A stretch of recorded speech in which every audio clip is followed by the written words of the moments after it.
네, 여러분들에게 드린 두 가지 질문에 답을 해보셨습니까?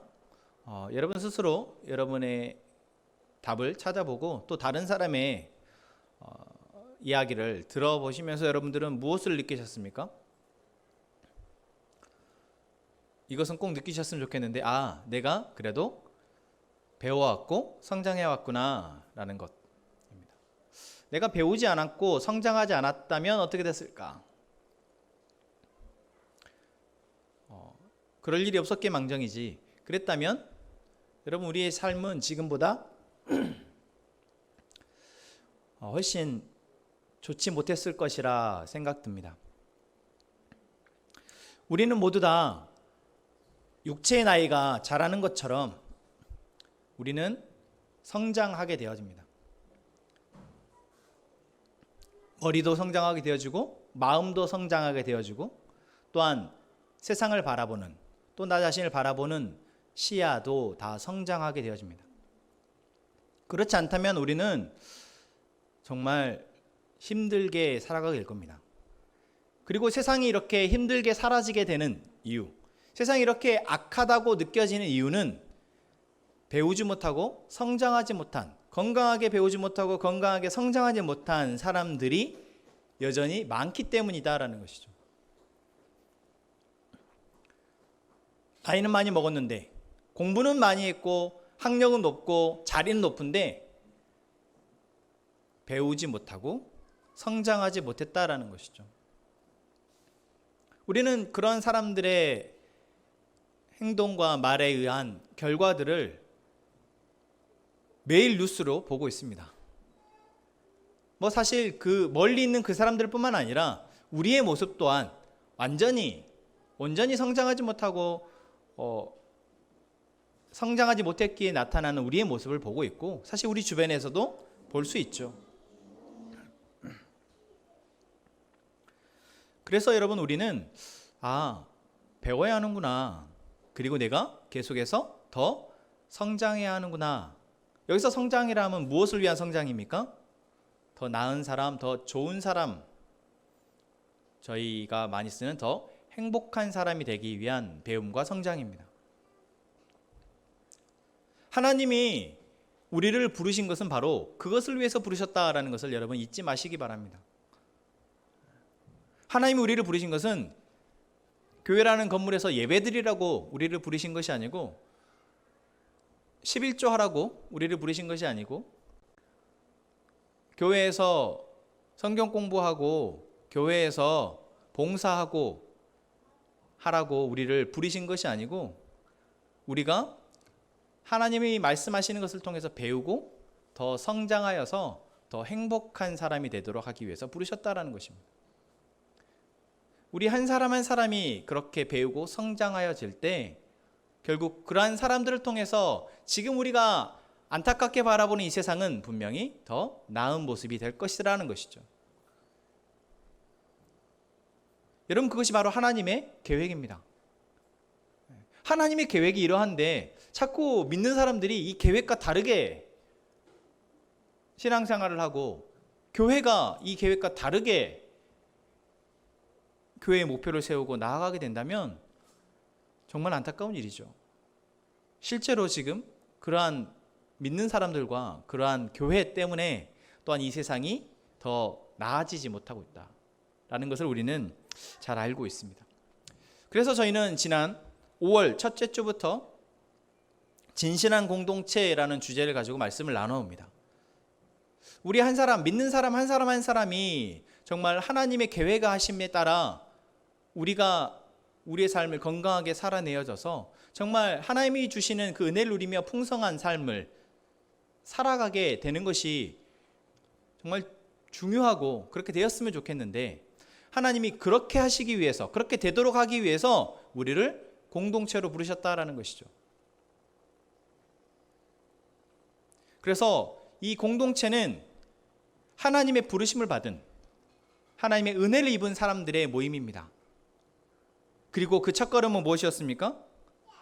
내가 죄인임을 인정하고 이 세상이 죄로 인해서 깨어졌음을 내가 고백하고, 이제 내가 내 삶의 주인이 아니라 하나님이 나의 삶의 주인이 되시기를 원합니다. 이제 내가 하나님이 말씀하시는 바에 따라 나의 삶과 이 세상을 바라보기를 원합니다. 그렇게 고백하는 것이 첫 시작입니다. 그렇게 고백하고 이제 내가 하나님으로 한번 살아보겠습니다 라고 하는 사람들이 모여있는 것이 바로 교회라는 것이죠. 그러면 그러한 대단한 각오를 가지고 뭔가 다른 삶을 살아보겠다고 모여있는 사람들에게 그냥 그렇게 사라집니까? 그렇지 않습니다. 그래서 지난주에 저희가 뭐라고 얘기했습니까? 공동체로 우리가 걸음을 떼기 위해서는 반드시 가르침이 필요하다라고 했습니다. 가르침이 없이 우리는 하나님의 자녀로 살아갈 수 없다라는 것이죠. 가르침이 없이 이 세상이 살아가는 흐름에서 역행하여 뭔가 다른 삶을 살아낼 수 없다라는 것입니다.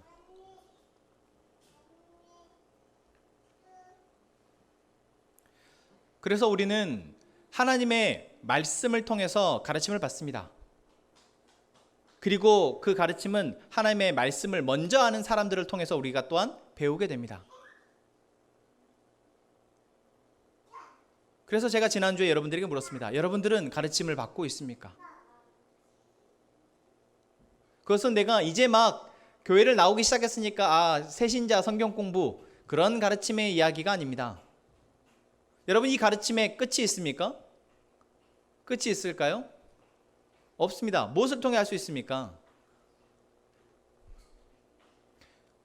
정말 잘 배웠고 신앙생활을 열심히 했다고 하는 사람들이 노년에 하나님의 뜻과 하나님의 마음과 다른 삶을 살아가는 모습들을 보면 우리는 알 수 있습니다. 분명 그 전에는 참 본받을 만한 사람들의 모습이었는데 어느 순간 그들의 모습이 믿음의 눈으로 봐도 그렇고 일반적인 상식의 눈으로 봐도 그렇고 그릇된 삶을 살아가는 모습을 우리가 보면서 배움에는 끝이 없구나. 우리는 하나님 나라 가는 그날까지 계속해서 가르침을 받아야 되는구나. 그것을 우리는 알고 있습니다. 저 사람만 그래가 아니라 나도 그렇다는 사실을 여러분 잊지 마시기 바랍니다. 나도 지금 이 순간에 나에게 주시는 하나님의 말씀을 통해서 가르침을 받고 또한 앞으로 나의 남은 모든 시간 동안 계속해서 하나님의 가르침을 받아야 한다라는 것이죠. 여러분 그것이 여러분들에게 어떤 짐이 되지 않았으면 좋겠습니다. 여러분들에게 그것이 하기 싫은데 해야 할 일이 아니었으면 좋겠습니다. 저도 공부하는 거 싫어하거든요. 저도 누군가로부터 이렇게 지적질 당하는 걸 참 싫어합니다. 그거 좋아하는 사람이 어디 있겠어요. 그런데 하나님이 우리에게 베푸시는 가르침은 하나님이 우리에게 하시는 지적질이라고 하니까 조금 부정적으로 생각하시지만 우리를 살리기 위함입니다. 단순히 우리를 살리기 위함이 뿐만 아니라 우리가 우리의 삶 가운데서 가장 나은 사람, 더 행복한 삶을 살도록 하시기 위해서라는 것이죠. 그래서 여러분 그것이 여러분들에게 의무나 짐으로 느껴지지 않으셨으면 좋겠습니다.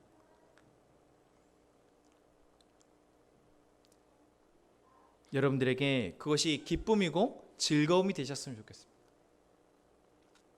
자, 이제 다시 처음 질문으로 돌아가서 여러분들이 배움의 즐거움, 성장의 기쁨을 맛보셨을 겁니다. 여러분 그때 무엇으로 인해서 여러분들이 그렇게 배움의 즐거움을 갖게 되셨고 성장의 기쁨을 맛보게 되셨습니까?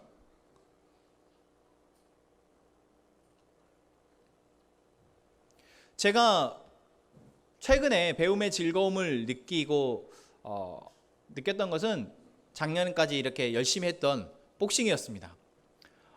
매일매일 가서 훈련을 하고 하나도 모르던 것에서 하나씩 동작을 익히고 배워가는데 참 즐겁더라고요. 그리고 몸은 힘든데 그 땀을 흘리고 내가 뭔가 하나씩 동작을 배워나간다라는 기쁨이 있었습니다. 거기는 중요한 요인이 있었죠. 무엇입니까? 가르쳐주는 사람이 있었다라는 것입니다.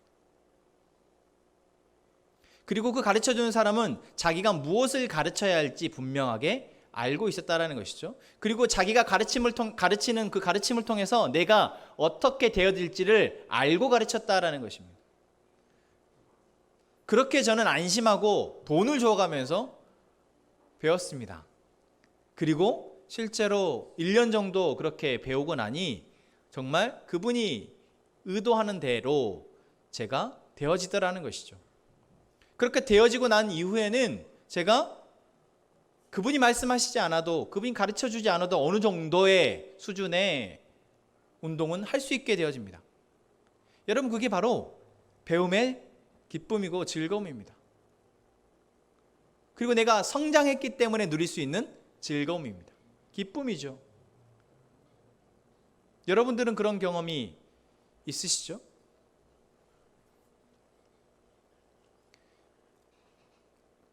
비단 복싱이나 어떤 영역뿐만 아니라 모든 배움의 영역은 다 동일한 것 같습니다. 누군가가 나에게 가르쳐 주든지 또 내가 독학을 하더라도 어떠한 확실한 진리, 어떤 확실한 내용이 있어야 합니다. 그것이 없이 우리가 배울 수 없고, 그것이 없이 누군가에게 그냥 주먹국으로 가르침을 받는다면 그것은 좋은 결과를 낳을 수 없다라는 것이죠. 여러분, 우리가 진실한 공동체, 아니 하나님이 계획하시고 하나님이 약속하시고 하나님이 이끌어 가시는 그러한 한 개인이 건강한 삶을 살아내고 풍성한 하나님이 주시는 복을 누리며 살아가게 되는 것, 또한 그러한 사람들이 모여서 형성되어진 그러한 공동체가 되기 위한 것, 그러한 공동체들이 자기뿐만 아니라 이 세상 가운데 하나님의 뜻을 드러내도록 하기 위한, 그것을 위해서 여러분, 우리에게는 가르침이 필요하다라는 것입니다. 그리고 그 가르침은 그냥 누군가의 경험에 의한 가르침이 되어서는 안 됩니다.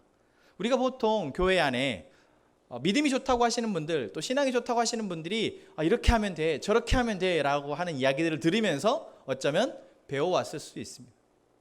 그분들이 하시는 모습을 보면서 저렇게 하면 되나 보다 하고 우리가 따라가기도 합니다. 참 좋은 모습입니다. 제가 아까도 언급했지만 우리는 누군가로부터 우리가 배워야 할 때 사실 먼저 배운 사람으로부터 가르침을 받는 게 더 수월하기 때문이죠. 그런데 여기에 한 가지 주의해야 될 점 무엇입니까? 사람은 항상 오리지널을 그대로 전수하는 것이 아니라 거기에 자기의 생각이나 의견을 덧붙인다라는 것이죠. 자기의 느낌, 감정을 덧붙인다라는 것입니다. 그래서 우리가 신앙생활을 배우고 익혀가면서도 우리는 믿음의 선배들, 먼저 알고 먼저 믿은 사람들을 통해서 배워가는 것이 중요하지만 그것보다 더 중요한 것은 오리지널, 원래 진리, 원래 신앙생활의 모범을 알고 있어야 한다는 것입니다. 그리고 다행스럽게도 수천 년의 시간 동안 그것은 우리에게 이미 주어져 있었습니다. 그것이 무엇입니까? 바로 성경입니다.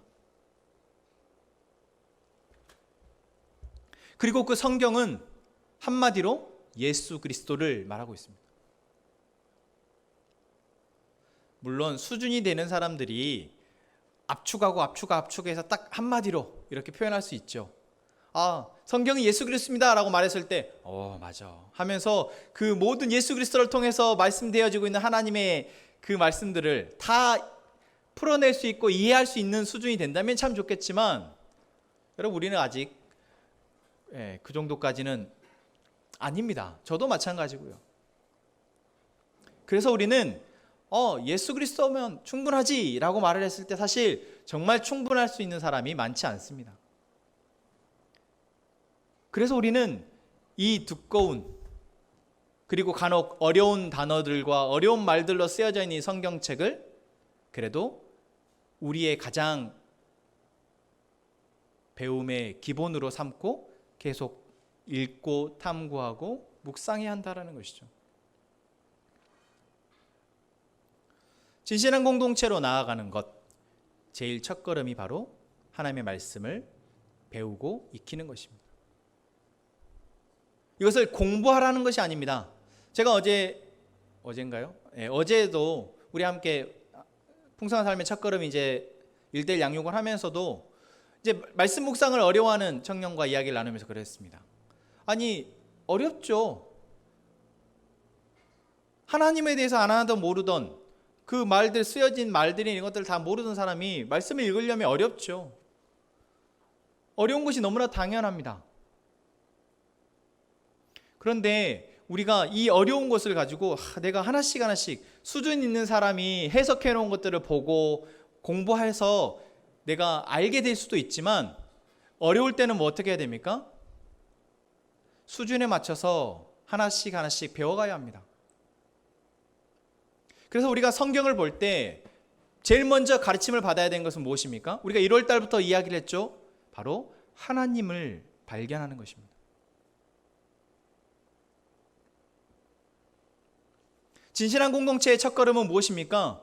하나님에 대해서 내가 인식하고, 하나님에 대해서 나의 죄인임을 고백하고, 이제 내가 하나님을 나의 삶의 주인으로 삼고 살아가기로 한 것이 첫걸음이었잖아요. 하나님이 우리를 그렇게 부르셨습니다. 그렇다면 우리가 제일 먼저 해야 되는 것은 무엇입니까? 하나님이 누구이신지를 분명하게 아는 것입니다. 그게 우리가 1월 달부터 계속해서 이야기했던 겁니다. 그래서 말씀을 읽을 때, 말씀을 통해서 우리가 뭔가를 배우려 할 때 제일 먼저 배워야 할 것은 이 말씀 속에서 하나님이 누구이신지를 보는 겁니다. 하나님이 누구이신지를 보면 우리는 무엇을 보게 됩니까? 그 하나님이 누구이시고 그 하나님이 이 세상 가운데 무슨 일을 하고 계시는지를, 어떠한 목적으로 어떻게 일하고 계시는지를 보게 됩니다. 여러분, 우리는 말씀을 통해서 그것을 먼저 배울 수 있기를 원합니다.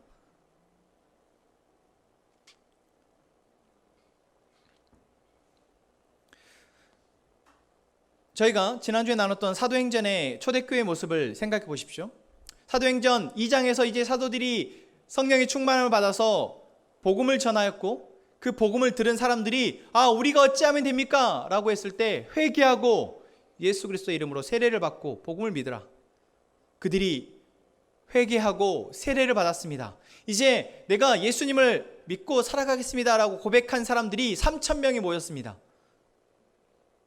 그들이 그 뜨거운 마음에서 날마다 모이기에 힘쓰고 서로의 물건을 통용, 서로 함께 사용하면서, 많이 있는 사람, 적게 있는 사람들이 서로 나누어 쓰면서 그렇게 뭔가 우리가 볼 때 이상적이고 은혜스러운 그런 교회 공동체의 모습을 보였습니다.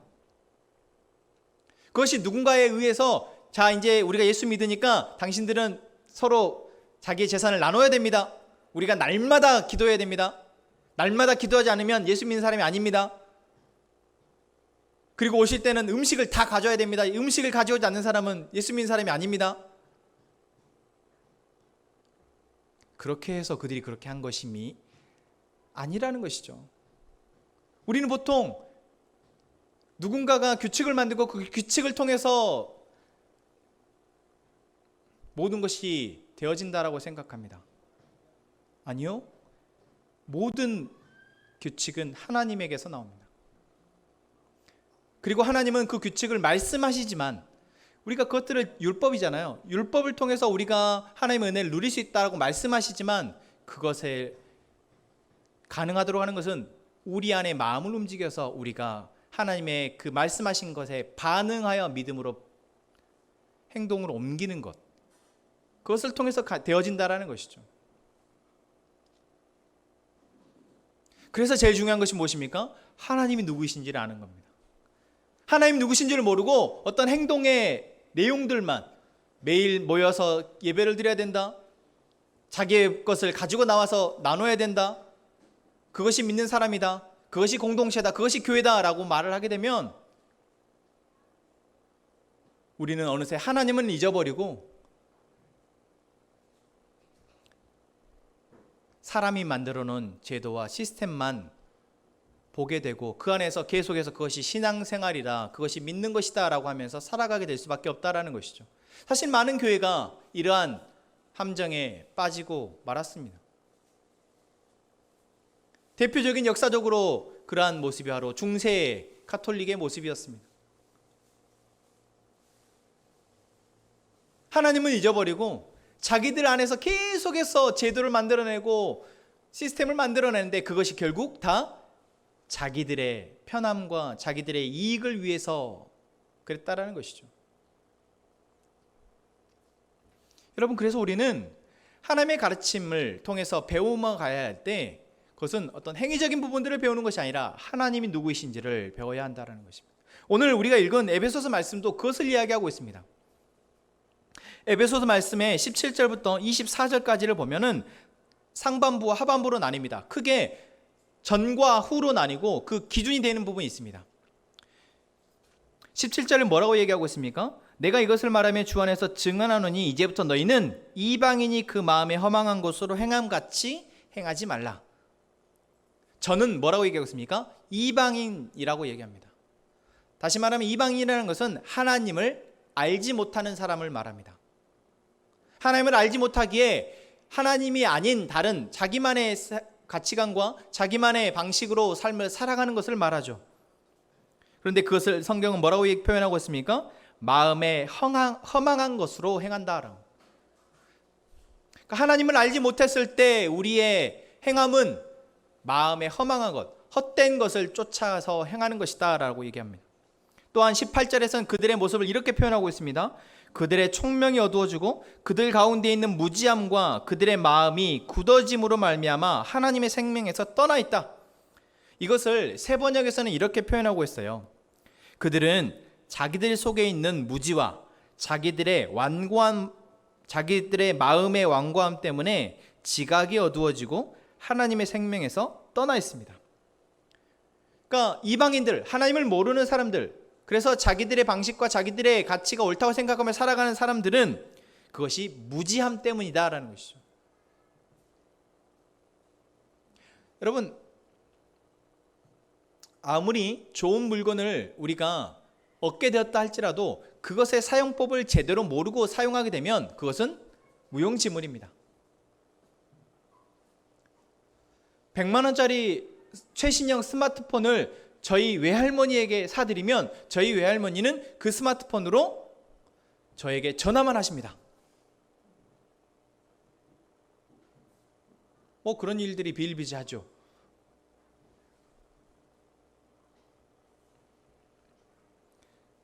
여러분, 우리가 무지하면 이 세상이 어떻게 만들어졌는지, 그리고 이 세상에서 어떻게 하면 우리가 건강하고 아름답고 행복하게 풍성한 삶을 살 수 있을지를 모르면 우리는 허망한 것을 쫓게 된다라는 것이죠. 그리고 모르면 배우려고 하고 알려고 해야 되는데 그들이 무언가를 보여지고 알게 되었을 때 자기 마음에 이미 형성되어진 그 고집, 그것 때문에 완고하다라고 표현하고 있습니다. 그래서 그 고집 때문에 이것이 맞아, 이렇게 살아야지 맞아, 이렇게 살지 않으면 안 돼 라고 생각하는 그 마음 때문에 그들이 결국 하나님의 생명에서 떠나게 된다라고 표현하고 있습니다. 이것이 이방인의 모습입니다. 그런데 여러분, 이 이방인의 모습이 사실 교회를 다니지만 하나님을 믿는다고 말하지만 가르침을 받지 않은 사람들의 모습과 크게 다르지 않습니다. 크게 다르지 않아요. 왜 그렇습니까? 내가 이제 하나님을 믿겠습니다. 내가 이제 교회를 다니겠습니다. 라고 말을 하지만 하나님이 누구이신지에 대해서 가르침을 받지 않고 그 하나님이 이 세상을 어떻게 살아가신지, 어떻게 살아가야 하는지를 말씀하시는 것에 대해서 내가 배우지 않고 그냥 자기가 원하는 방식으로 예배를 드리고 신앙생활을 한다면 그것은 이방인의 모습과 달라질 수가 없다라는 것이죠. 그래서 19절에는 그들에게 이렇게 표현합니다. 그들이 감각 없는 자가 되어 자신을 방탕에 방임하여 모든 더러운 것을 욕심으로 행하되.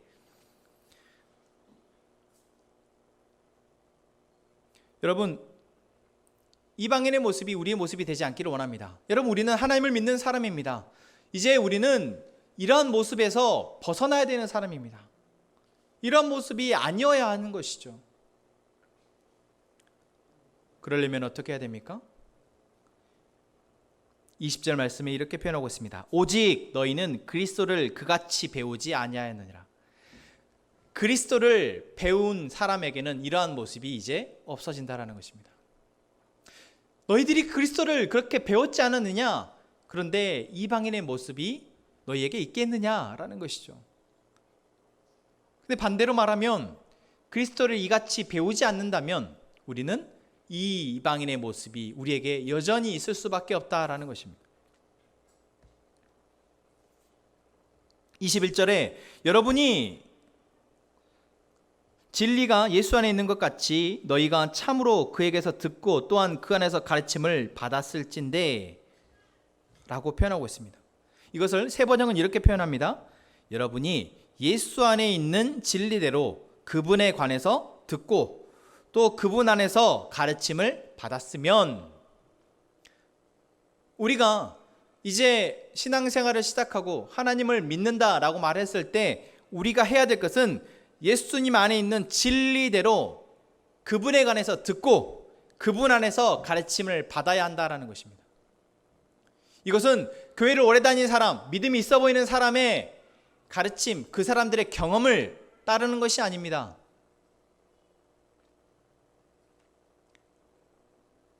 내가 원하는 방식, 내가 원하는 방식의 삶, 내가 원하는 삶을 살기 위해서 어떻게 내가 신앙을 이용하면 될지를 말하는 것이 아닙니다. 이것은 철저하게 하나님 편에서, 하나님 안에서 배우고 익혀야 한다는 것을 말하고 있습니다. 예수 안에 있는 진리대로 그분에 관해서 듣고 그분 안에서 가르침을 받으라는 것, 이것은 우리가 예수님과 같이 되어야 한다라는 것을 말합니다. 여러분, 예수님의 공생의 3년의 시간 동안 예수님이 정말 놀라운 일들을 행하시죠. 그런데 그 놀라운 일들을 행하신 것이 예수님이 하나님이시기 때문에 그러셨지만, 예수님이 계속해서 하신 말씀이 있습니다. 그것은 내가 하나님의 말씀대로, 하나님의 뜻대로 행한다라는 것입니다.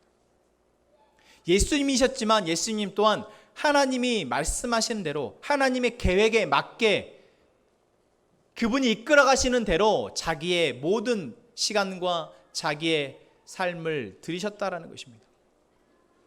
하물며 예수님이 그러셨을진데 우리가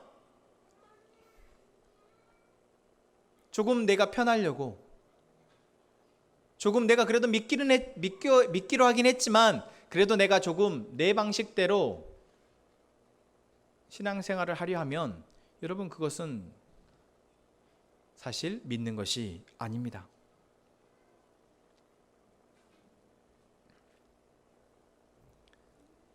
그래서 22절은 이렇게 얘기합니다.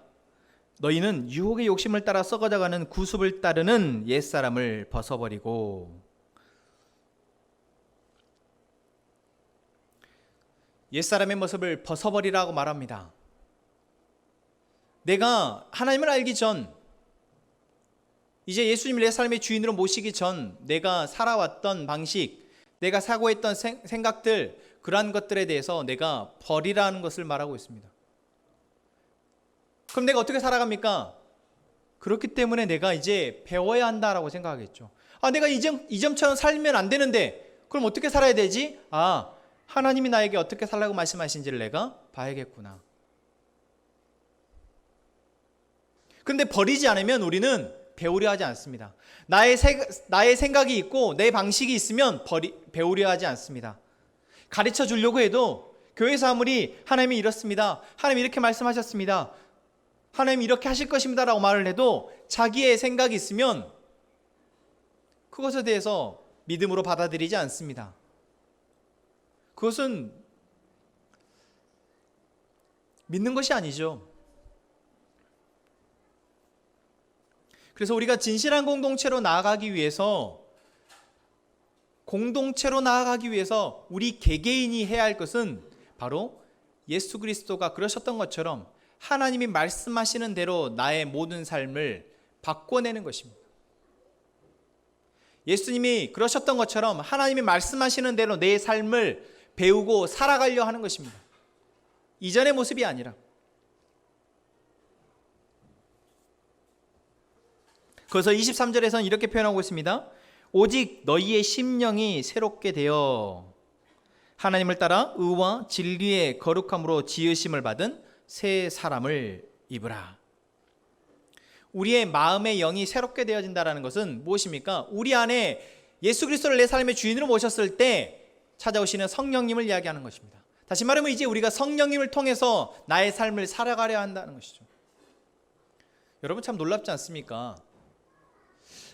만약에 우리가 이 성경책을 통해서 하나님을 알고 성경책을 통해서만 하나님을 배워야 하는데 그것이 성령님이 없이 그랬다면 지금 이 땅에는 정말 두 종류의 사람만, 두 종류의 그리스도인만 가득했을 것입니다. 첫 번째는 이것을 지식으로 이해해서 지식적으로 하나님을 배우고 익힌 사람들만 가득했을 것입니다. 그리고 다른 한 부류는 성경은 아예 모른 채 자기의 감에 의해서 자기의 직관에 의해서 하나님을 믿는 사람으로 가득했을 것입니다. 둘 다 진정으로 하나님을 믿는 것이 아니라는 것이죠. 그러나 너무나도 놀랍게도 하나님은 우리에게 예수 그리스도를 보내시고 그 이후에 성령 하나님을 통해서 우리의 안에서 계속해서 하나님의 말씀을 깨닫도록 하셨다는 것이죠. 그래서 지식이 많든 적든 나이가 많든 적든 상관없이 나의 삶을 하나님으로 새롭게 살아가고자 하는 사람들에게 하나님은 하나님의 말씀을 통해서 하나님이 누구이신지 그리고 우리의 삶을 어떻게 살아가야 될지를 배우게 하셨다라는 것입니다. 여러분, 우리 함께행복한교회는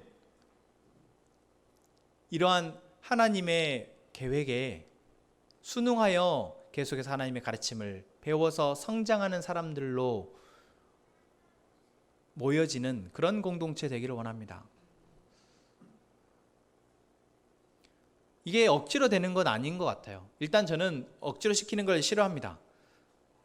여러분 잘 아시지만 억지로 하면은 제가 이 마음에 이미 불편함, 좀 더 적나라하게 얘기하면 짜증이 나서 아니 좋은 거를 하자는데 왜? 나는 내 이 좋은 것을 아는 사람들에게 나누고 싶지 하기 싫은 사람과 나누고 싶지 않은 거죠. 나의 정해진 시간과 나의 정해진 에너지를 하고자 하는 사람에게 쏟고 싶은 거죠. 아니면 정말 지금 아니면 저 사람을 살릴 수 없을 것 같은 사람들에게 쏟고 싶은 것이 제 마음입니다. 제가 그만큼 게으르고 그래요. 잘 아시죠?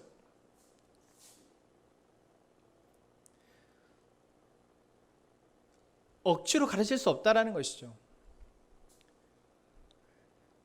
하나님을 알고자 하지 않는 사람에게 또한 자기 방식에 자기 마음대로 하나님을 믿고자 하는 사람에게 억지로 하나님을 가르쳐줄 수 없습니다. 가르칠 수가 없더라고요. 그런데 하나님은 그 사람들의 상황 가운데 그 사람들의 삶의 모습 가운데에서 계속해서 하나님을 향한 마음으로 그들을 만져가신다는 것을 저는 보게 됩니다. 내가 이렇게 살면 안 될 것 같은데 내가 하나님을 좀 만나야 될 것 같은데 하나님의 도움이 좀 필요한데 그렇게 하나님의 사람들을 이끌어 가시더라는 것이죠. 여러분은 이미 그러한 과정들을 통해서 지금 여기까지 와 있는 존재들입니다. 그렇지 않다면 여러분 우리가 이렇게 모여 있을 수 없습니다. 여러분 우리가 정말 건강하고 하나님이 말씀하시는 그러한 교회를 세운다는 게 얼마나 기적과 같은 일인 줄 아십니까? 뭐와 같냐면 여러분 내가 내 몸에 좋은 너의 몸에 해롭지 않은 그런 음식만 먹고 산다는 것 여러분 쉽습니까? 어렵습니까? 너무 어렵습니다. 그러려면은 삼시세끼 내가 집에서 건강에 좋은 음식만 재료해서 요리해서 먹든지 아니면 정말 많은 돈을 주고 그런 음식을 하는 음식점만 찾아다니면서 먹어야 합니다. 그런데 나는 일상을 살아야 되는데 너무 어렵잖아요. 여러분 우리가 정말 하나님의 말씀으로만 세워져 가는 교회 그 말씀으로 인도되어져 가는 교회를 세우는 것은 그것과 비견할 만큼 어렵습니다. 아니, 그것보다 더 어렵습니다. 왜 그렇습니까? 불량식품이 너무 많기 때문입니다. 내가 삶을 살아가면서 만나는 상황, 또한 사람, 또는 보여지는 교회, 믿는 사람들을 보면서 우리도 모르게 흔들리게 되기 때문입니다. 그래서 너무 어려워요. 너무 힘듭니다. 다행스러운 것은 하나님이 우리에게 완벽을 요구하시지 않는다라는 것입니다. 완벽, 거룩함을 이야기하시지만, 하나님과 같이 거룩하라라고 말씀은 하시지만 우리의 연약함을 아시고 우리를 그래도 사랑해 주신다라는 것입니다. 여러분, 우리 함께 행복한 교회는 그렇게 지금 이렇게 예배할 수 있습니다. 그러지 않았다면 여러분 진작 흩어졌을 겁니다.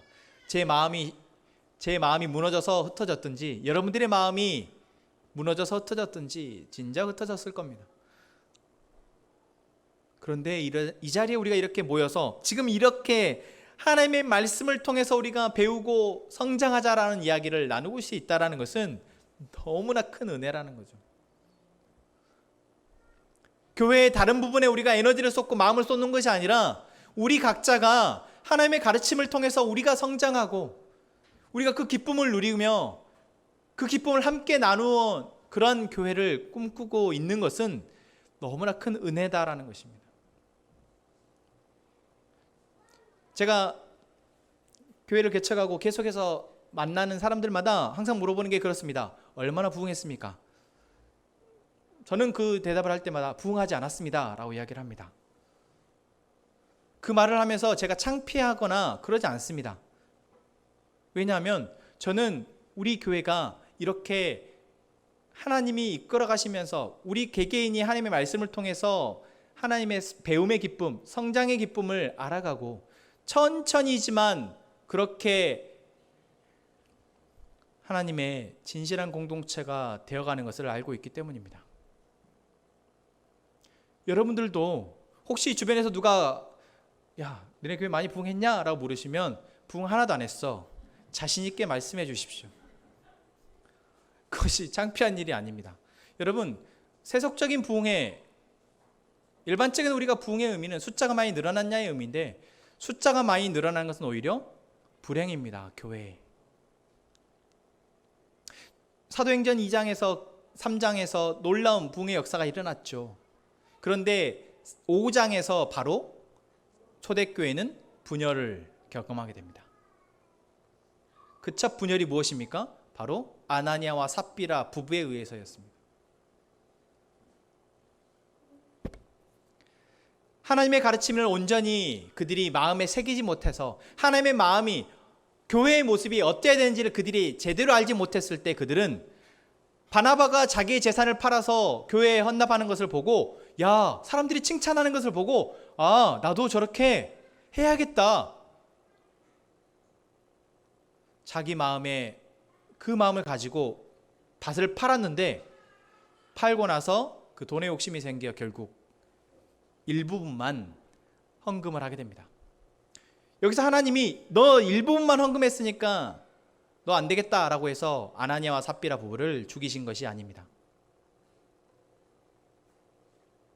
그것은 교회가 형성되는 초기 공동체의 모습 가운데 온전히 하나님에 대해서 알지 못하는, 그리고 온전히 교회가 어때야 되는지 알지 못하는, 그래서 그 가운데 교회를 흔들 수 있는 그러한 마음으로 그러한 일을 벌인 그 사람들에 대해서 하나님이 경고하신 것입니다.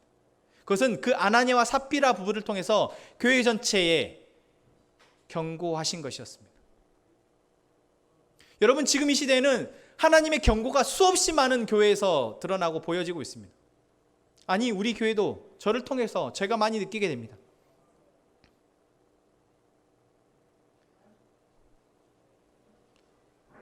여러분, 그래서 우리가 정말 우리 교회가 커지고 사람들이 많아지고 우리 교회가 뭔가 많은 것들을 하게 되어지는 교회가 아니라 천천히 하나님의 가르침을 통해서 하나님을 알아가고 하나님의 계획과 하나님이 하실 일들을 기대하고 내가 그 일에 이제 도구로서 사용되어지며 그렇게 건강한 교회가 진실한 공동체로 되어 갈 수 있기를 바랍니다.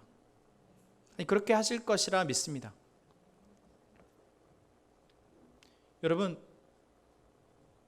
그래서 여러분들이 잘 배우고 성장하셨으면 좋겠습니다.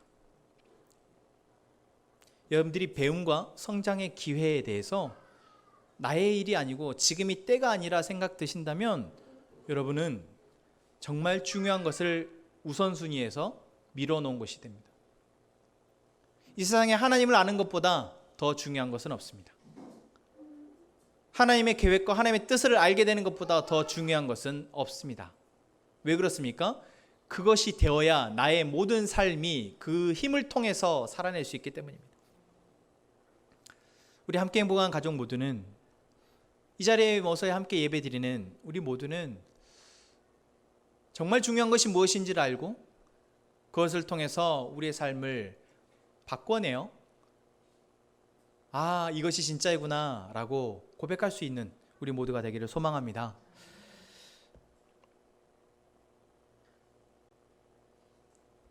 마지막 25절의 말씀만 나누고 마치겠습니다. 25절 말씀 이렇게 얘기하고 있죠. 그런즉 거짓을 버리고 각각 그 이웃과 더불어 참된 것을 말하라. 이는 우리가 서로 지체가 됨이라. 이것이 되어져야 이제 무엇이 됩니까? 참된 것을 말할 수 있는 공동체가 됩니다. 이제 다음 주에 저희가 이 이야기를 나눌 겁니다. 하나님의 가르침을 받지 않는 사람과 참된 것을 나눌 수 없습니다. 자기의 감정, 자기의 상황들을 이야기할 수는 있죠. 그러나 그것은 그때뿐입니다. 하나님의 가르침을 받은 사람들만이 참된 것을 나누고 그것이 그들에게 위로가 되고 힘이 되는 것입니다. 다음 주의 말씀 기대하시면서 오늘 말씀 마치겠습니다.